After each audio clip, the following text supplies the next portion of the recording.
The day after my brother's funeral, I found his son on my doorstep, 6 years old. A bruise darkened his cheek like a secret someone wanted hidden.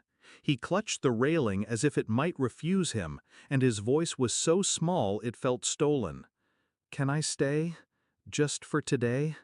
My throat closed, but I forced the words out. "Where's your mom?"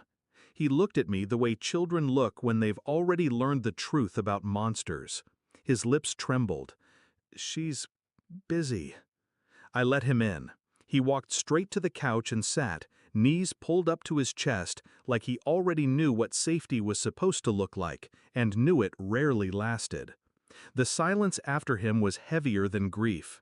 It pressed against my chest, whispering things I hadn't wanted to hear even during the funeral. My brother's death wasn't the end of the story. It was the beginning of one I had been too blind to read. Something in my gut told me this was no accident. Something had been wrong long before the coffin closed. At first, I blamed grief for what I saw. My sister-in-law, Lauren, wore black at the funeral, but her eyes were dry. I told myself shock can empty a person, but the way she stood near a man I didn't recognize, the way her hand brushed his sleeve, careless and familiar, it unsettled me.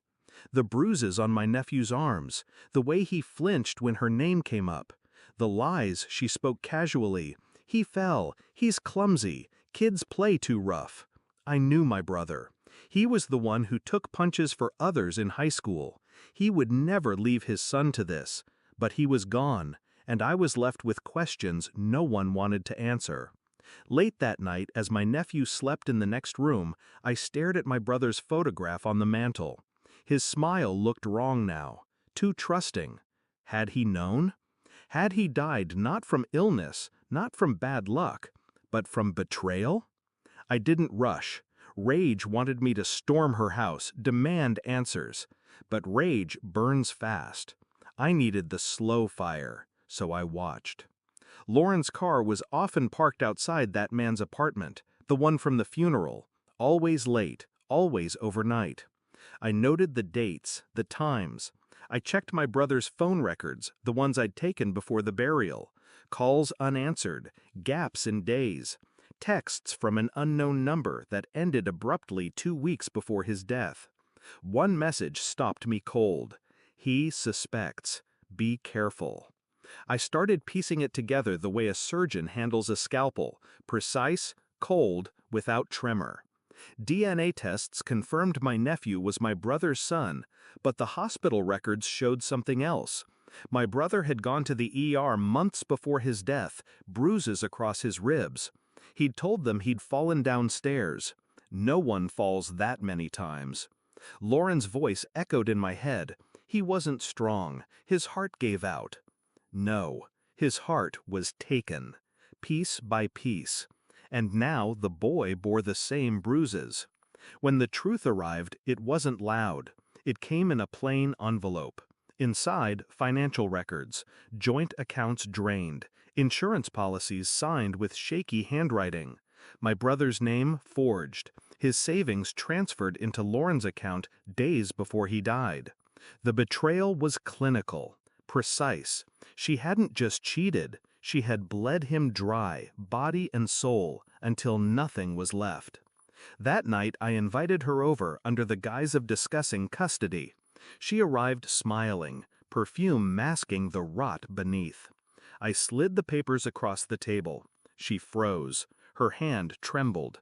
"Where did you—" I didn't answer. Silence was the blade. Her face crumbled, tears spilling, not for him, not for the child, but for herself, for being caught.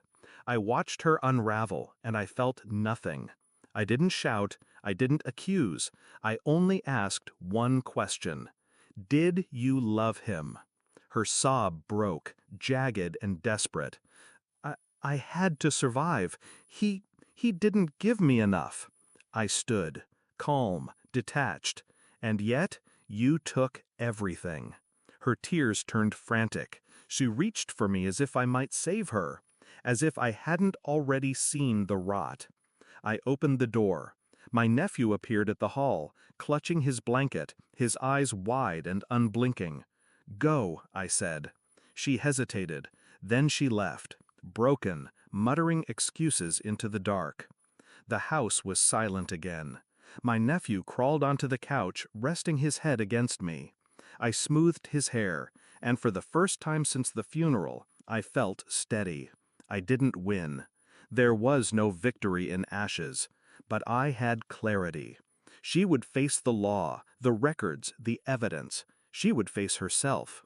And I would not raise my voice, not once. I looked at the boy, my brother's son. He was watching me, waiting for something I couldn't yet give. "I've got you," I whispered, and as the words left my mouth, I realized they weren't a promise. They were a verdict, final, cold, unbreakable.